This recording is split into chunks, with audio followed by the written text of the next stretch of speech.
adab-adab Idul Adha. Salat Idul Adha ya, hukumnya adalah sunnah muakkadah ya.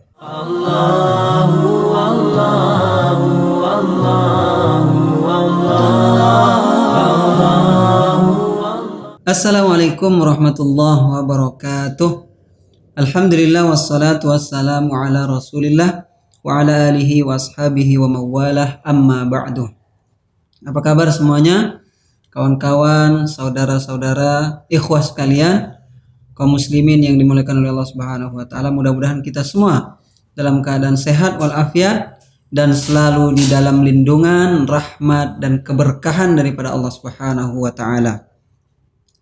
Kali ini insyaallah kita akan membahas satu tema yang bagus untuk kita ulang-ulang, karena memang tema ini terjadi setahun hanya 2 kali saja.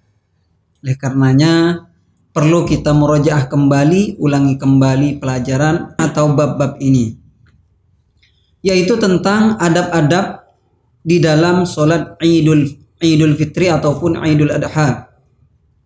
Namun insyaallah karena sebentar lagi kita akan melaksanakan sholat Idul Adha 1443 Hijriyah. Oleh karena insyaallah akan lebih mengarah kepada adab-adab Idul Adha. Sholat Idul Adha ya, hukumnya adalah sunnah muakkadah ya. Jadi sholat Idul Adha hukumnya sunnah muakkadah. Dan juga sholat Idul Fitri tentunya sama hukumnya sunnah muakkadah. Berdasarkan firman Allah Subhanahu wa taala, A'udzubillahi minasyaitonirrajim. Bismillahirrahmanirrahim. Inna a'tainakal kautsar fasholli lirabbika wanhar. Yang artinya sungguhnya kami telah memberikan kepadamu ya, nikmat yang sangat banyak. Fasholli lirabbika wanhar, maka salatlah. Nah, kata para ulama ahli tafsir, fasholli lirabbika di dalam ayat ini yaitu salatlah salat Idul Adha atau laksanakanlah salat Idul Adha, wanhar, dan setelahnya kita berkurban atau menyembelih hewan kurban. Dan juga Allah Subhanahu wa taala berfirman, qad aflaha man tazakka wa dzakara isma rabbih fasalla. Qad aflaha, sungguh telah beruntung, ma tazakka, orang-orang yang menyucikan dirinya. Kata para ulama, maksudnya di sini adalah orang yang menyucikan dirinya dengan mengeluarkan zakat fitrah ya. Wa dzakarasma, dan dia menyebut, wa dzakarasma rabbih, dan dia menyebut nama Tuhannya, maksudnya ketika dia hendak pergi untuk melaksanakan sholat, yaitu sholat Idul Fitri ya, dia menyebut nama Tuhannya, yaitu bertakbir kepada Allah Subhanahu wa taala. Fasalla, kemudian dia setelah sampai di tempat sholatnya dia melaksanakan sholat. Nah, kaum muslimin yang dimuliakan oleh Allah Subhanahu wa taala, sholat Idul Adha atau Idul Fitri ini selalu dilaksanakan oleh Rasulullah sallallahu alaihi wasallam.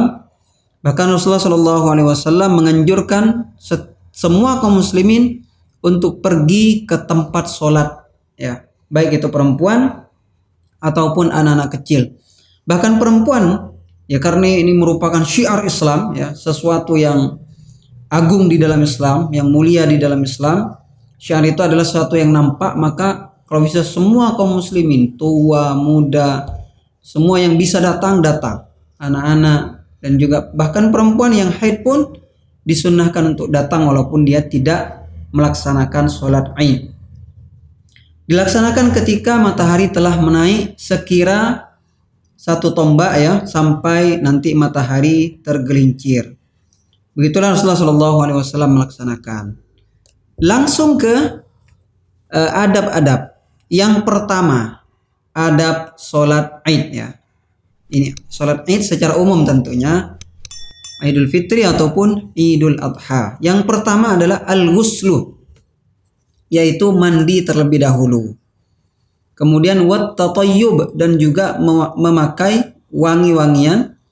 Walubsul jamili minats thiyab, dan juga memakai pakaian yang bagus, yang indah ya. Maka kalau kita lihat ya saudara-saudara kita, termasuk kita pada hari raya Id melaksanakan atau menggunakan pakaian yang paling bagus atau paling baik dan juga mungkin juga paling mahal yang kita miliki ya. Karena Rasulullah SAW memang menganjurkan demikian. Kemudian yang kedua, nah ini yaitu makan terlebih dahulu sebelum melaksanakan sholat Idul Fitri. Makan terlebih dahulu sebelum melaksanakan sholat Idul Fitri. Dan tidak makan terlebih dahulu kecuali setelah melaksanakan sholat Idul Adha. Dan tidak makan terlebih dahulu kecuali setelah melaksanakan sholat Idul Adha. Jadi kalau kita melaksanakan sholat Idul Fitri, sebelumnya kita disunnahkan makan dulu. Namun ketika Idul Adha kita disunnahkan makannya nanti. Setelah kita melaksanakan sholat, kemudian kita mendengarkan khutbah, kemudian setelah selesai kita memotong hewan kurban kita dan kita bagikan daging hewan kurban tersebut kepada orang-orang yang membutuhkan. Setelah itu kita bisa makan. Artinya kita bisa makan bersama-sama dengan orang-orang yang mendapatkan bagian daripada daging hewan kurban tersebut. Nah ini ya. Jadi kalau sholat Idul Fitri sebelum sholat kita sunnah makan. Tapi kalau sholat Idul Adha kita disunnahkan makan setelahnya. Kemudian yang ketiga adalah bertakbir. Ya, bertakbir. Yaitu takbir ini ada yang disebut dengan takbir muqayyad, ada yang disebut dengan takbir mutlak atau takbir mursal. Takbir muqayyad atau yang terbatas ya, atau yang pertama yaitu kalau sholat Idul Fitri yaitu berlangsung ketika berakhirnya atau hari yang terakhir kemudian masuk tanggal pertama dari bulan Syawal, dari maghrib ya sampai nanti ketika imam telah keluar untuk melaksanakan sholat Id. Itu disunahkan terus kita mengumandangkan takbir. Adapun pada hari raya Idul Adha kita disunahkan mulai dari setelah sholat subuh di hari atau tanggal ke-9 atau yang disebut dengan hari Arafah sampai nanti berlangsung pada hari-hari tasyrik yaitu tanggal ke-13. Jadi setiap setelah melaksanakan sholat 5 waktu kita disunnahkan mengumandangkan takbir. Dan juga kita di hari raya Idul Adha ini ada yang dimaksud dengan takbir mutlak tadi. Bahkan dari tanggal 1 bulan Zulhijjah kita sudah disunnahkan di mana saja, di rumah, kemudian di jalan, kemudian juga bahkan di pasar ya. Kita disunnahkan untuk mengumandangkan takbir. Bahkan Abdullah bin Umar dan juga sahabat Abu Hurairah radhiyallahu anhu juga mengumandangkan takbir di pasar, bahkan diikuti oleh orang-orang banyak ya. Adapun lafaz takbirnya seperti yang sering kita ucapkan ya, Allahu Akbar, Allahu Akbar, Allahu Akbar, La ilaha illallah, Allahu Akbar, Allahu Akbar, walillahil hamd. Allah Subhanahu wa taala berfirman, "Wa dzkurullaha fi ayyamin ma'dudat."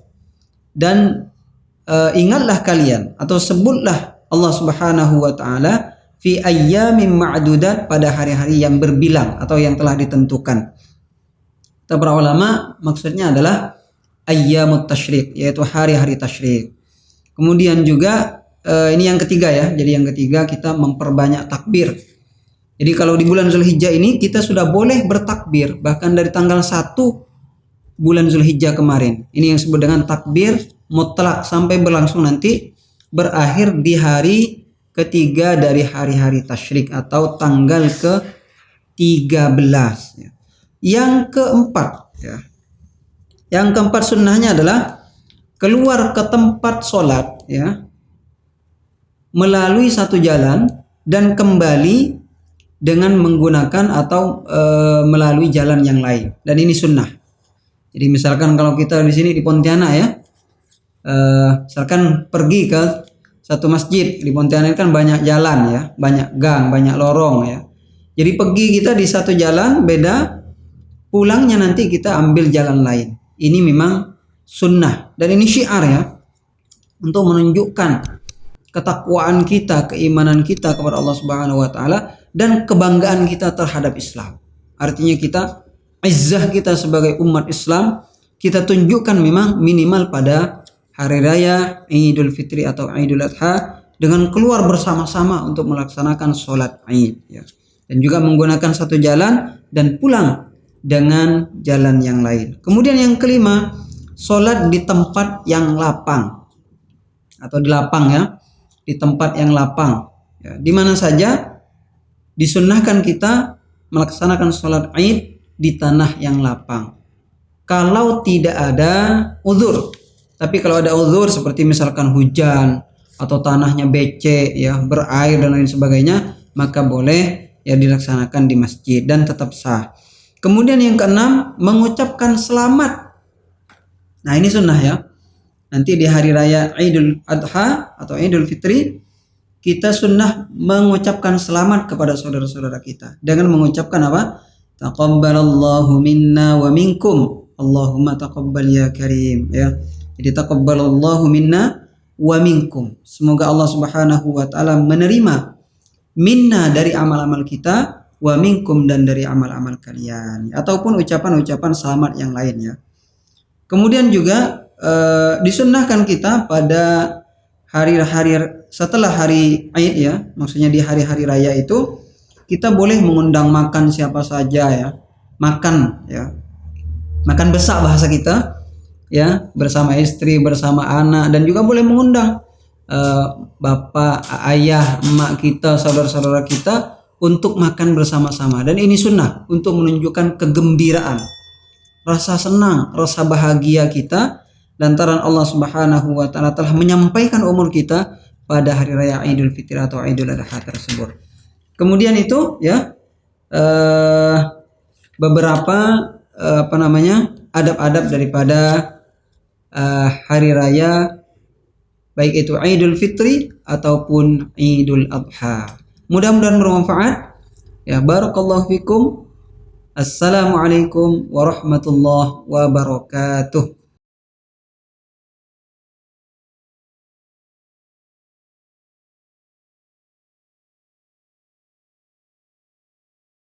Allah